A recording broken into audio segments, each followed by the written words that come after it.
صبر آخر اتنا مشکل کیوں ہوتا ہے؟ اور مسئلہ یہ ہے کہ اس کے بغیر چین بھی نہیں پڑتا۔ یہ سوال میں اکثر خود سے پوچھا کرتی تھی، لیکن پھر رفتہ رفتہ میں نے زندگی کو سمجھنا شروع کیا تو پتہ چلا کہ زندگی تو صبر کے سوا کچھ بھی نہیں۔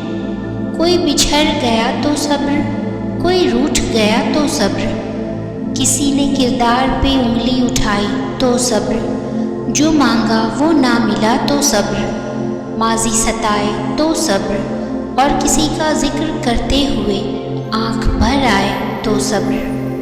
مگر صبر آتا بس تبھی ہے جب انسان اللہ کی رضا میں راضی ہونا سیکھ لیتا ہے۔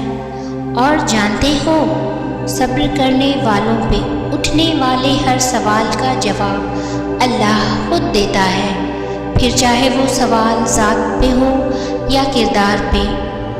اور سوچو ذرا، جس شخص نے اللہ کے ہر فیصلے پہ سر جھکا لیا اور صبر کر لیا، اسے پھر دنیا کی کون سی چیز توڑ سکتی ہے؟ بس پھر لوگوں کا ڈر ختم ہو جاتا ہے اور ان کی باتیں دکھ نہیں دیتی، کیونکہ تب دل یہ سوچ کر مطمئن ہو چکا ہوتا ہے کہ اللہ کافی ہے۔ صبر محبت ہے اور محبت صبر ہے۔